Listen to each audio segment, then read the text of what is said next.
Every week, I'm talking multiple times a week, I get a call or a DM from someone in Illinois, and they are all basically saying the same thing. They're done. Done with the taxes, done with the costs, done with feeling like they're working harder and getting less. And they all want to know is Kenosha actually the answer, or is it just trading one set of problems for another one? That's exactly the right question to be asking, and that's what this video is going to answer for you, honestly. I'm Aalia Scott, Realtor here in Kenosha with eXp Realty, and I've helped lots of families make that exact move from Illinois over here to Kenosha, Wisconsin. And before we got into real estate, we were a family just like yours, making decisions just like you.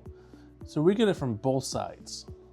By the end of this video, you're going to know the real costs, the differences, the neighborhoods that actually work for Illinois families, what schools look like, and the one mistake that we see people make almost every single time. And make sure that you stay till the end, because we have a free Kenosha relocation guide that you can download that walks you through everything that we're going to cover today, all in one place.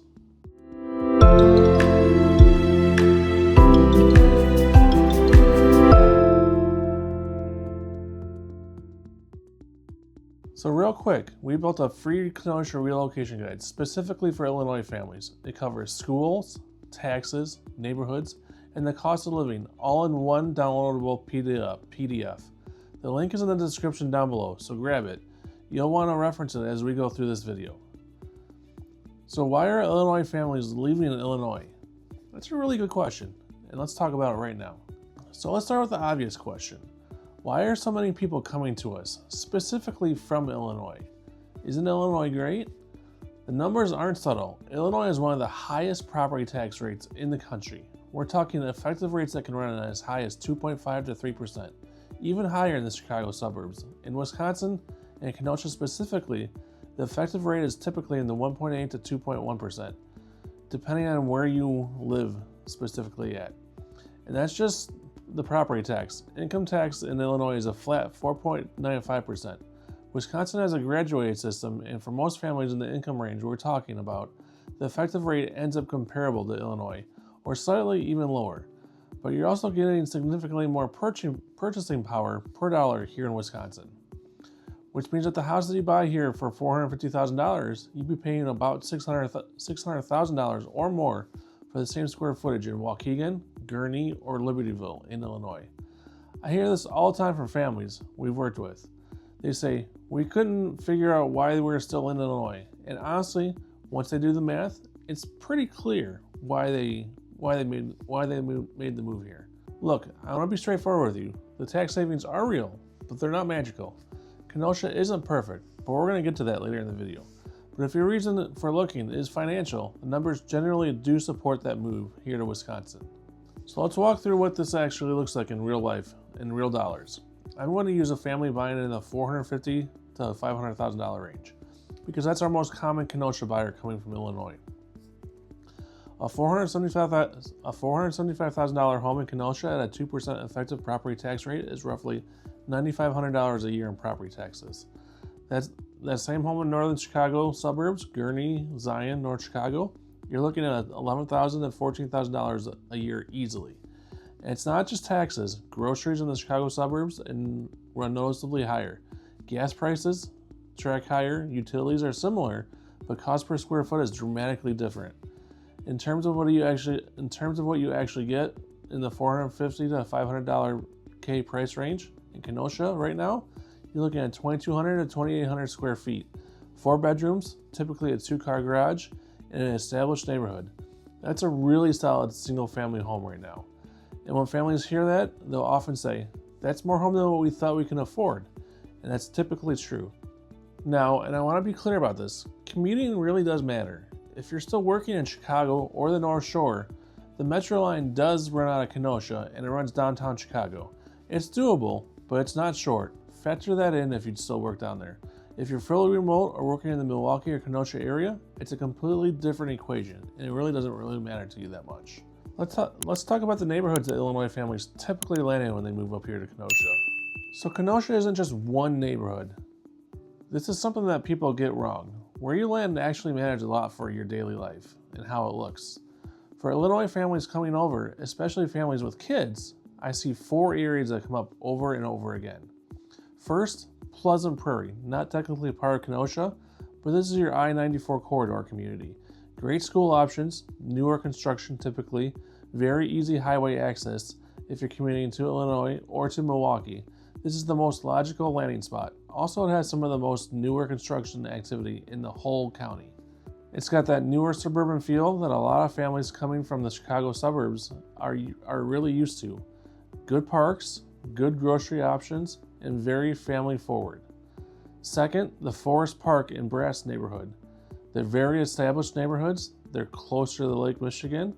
They have bigger lots, and in some cases, they're more character in the homes. The lakefront trail is also right there. These neighborhoods I personally really like for families that want that sense of history. You're not a brand new subdivision. The streets have mature trees.